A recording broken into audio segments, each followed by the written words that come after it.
Pourquoi est-ce qu'en tant que société occidentale, on a tendance à penser que l'intellect est plus important pour gérer les situations du quotidien que les sentiments? Je pense que c'est une gueule de bois européenne. Descartes, vous savez? Je pense que pendant de longues périodes, les sociétés humaines ont souffert de cette lutte pour survivre. Quand vous voulez survivre, votre capacité à discerner est la qualité la plus importante.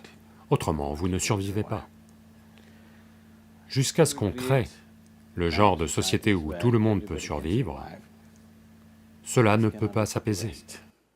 Donc c'est la raison pour laquelle les sociétés orientales n'ont pas autant misé sur l'intellect, mais sur l'intelligence.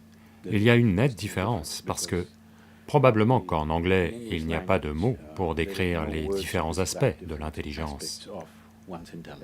En sanskrit, il y a au moins 8 dimensions de votre intelligence. Donc l'intellect n'est que l'une d'entre elles. L'intellect est très utile pour le processus de survie, parce qu'il vous donne la capacité de discerner. Si vous permettez à votre intellect d'explorer n'importe quoi, disons que vous voulez connaître cette fleur à travers votre intellect, vous verrez, la seule chose que vous allez faire, c'est la découper pour essayer de la connaître. La dissection est la voie de l'intellect. Donc si vous voulez connaître votre mère, s'il vous plaît, ne la disséquez pas, ok? Ce n'est pas ainsi qu'a lieu la vie. Si vous voulez connaître la vie dans son intégralité, vous avez besoin d'autres dimensions de l'intelligence.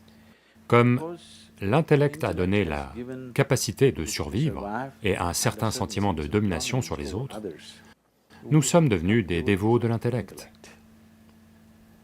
L'intellect est une chose merveilleuse, aucun doute là-dessus. Mais vous devez comprendre que l'intellect humain ne fonctionne qu'à partir des données limitées qu'il a recueillies. Il ne peut pas explorer quelque chose d'entièrement nouveau. Vous ne pouvez faire que projeter ce que vous savez vers une autre dimension. Et vous ne pouvez jamais projeter dans une dimension inconnue à travers ce que vous savez. Actuellement, c'est la raison pour laquelle je dirais que les sociétés occidentales sont sur un tapis roulant depuis longtemps. Elles courent beaucoup et elles deviennent fit, mais elles ne vont nulle part. Elles deviennent fit, bien sûr. D'accord. Maintenant, quand on parle d'identité humaine et de fausses associations avec certains stéréotypes, pourquoi est-ce qu'on essaie toujours d'être un certain stéréotype? Je veux dire, pourquoi est-ce que tout le monde en Pennsylvanie veut une grande maison avec une clôture blanche? Pourquoi est-ce que c'est ça le succès? Parce que c'est une société. Cette idée de modèle vient essentiellement de l'Ouest. Il y a quelques mois, j'étais interviewé par quelqu'un d'ici, et cette dame m'a demandé « Qui est votre modèle, Sadhguru ?» J'ai dit « Je ne roule pas avec des modèles. » Une telle idée ne m'est jamais venue. Ça ne m'est jamais venu. Comment je dois me façonner? À l'image de qui? Ça ne nous est jamais venu. Parce que l'Orient cherche toujours à voir comment se tourner vers l'intérieur et découvrir le potentiel plus profond en soi, jamais à aller vers l'extérieur pour être comme quelqu'un d'autre. Ceci est quelque chose qui est présent dans l'éthos naturel de l'Inde, que vous ne pouvez pas être quelqu'un d'autre. Vous ne pouvez jamais être quelqu'un d'autre, vous ne pouvez qu'être vous-même. Et comment faire de ce vous-même un plein potentiel, une pleine croissance? C'est tout. Les exemples yogiques traditionnels l'expriment ainsi. Si un manguier regarde un cocotier et se dit que le cocotier est plus grand et aspire à devenir un cocotier, il deviendra un manguier sans valeur. Donc, chaque vie est unique à sa manière et à sa propre place. La seule chose que la vie a à faire est de trouver la nourriture nécessaire pour grandir pleinement.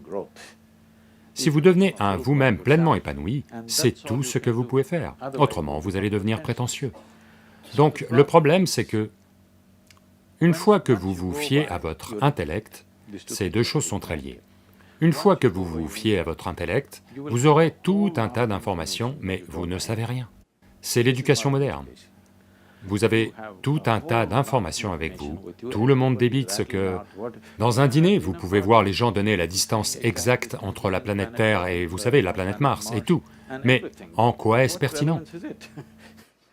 C'est juste que vous pouvez amasser des informations comme ça. Quand vous avez des informations, vous avez la fausse impression de tout savoir, mais vous ne savez rien.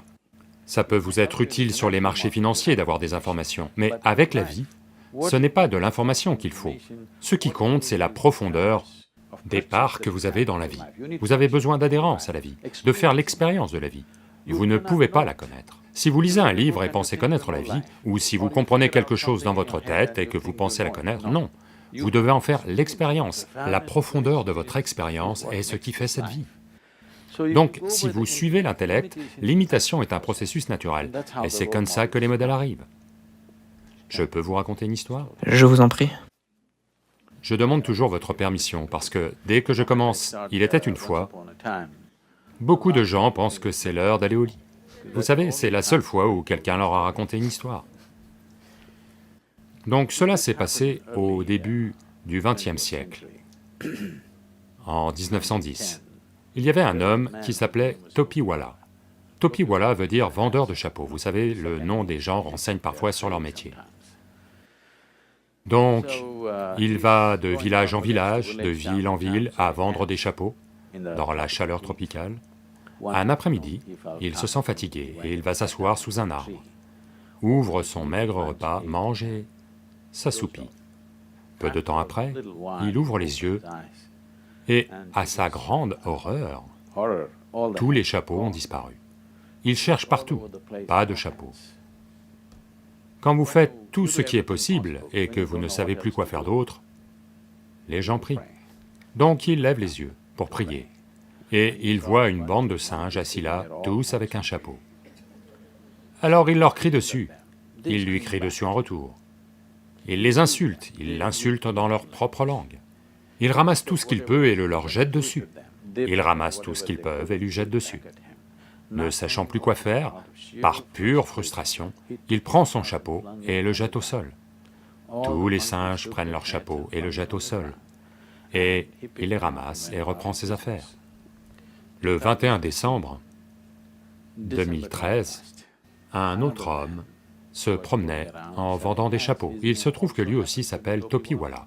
Et un après-midi, il va s'asseoir sous un arbre, mange son repas élaboré, 21e siècle, vous savez, et s'endort rapidement.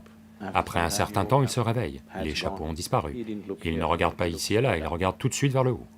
Une bande de singes sont assis avec des chapeaux. Il se lève et danse, tous se mettent à danser. Il fait des grimaces, ils font des grimaces. Il s'amuse autant qu'il le voulait. Quand il a terminé, il ramasse son chapeau et le jette par terre. Un babouin descend rapidement, ramasse le chapeau, marche vers lui donne une bonne claque au visage et dit « Espèce d'idiot, tu crois que t'es le seul à avoir eu un grand-père » Donc il y a des preuves substantielles, il y a des preuves que les singes évoluent, d'accord? Maintenant, une fois que vous vous fiez aux limites de votre intellect, vous êtes toujours un chasseur-cueilleur.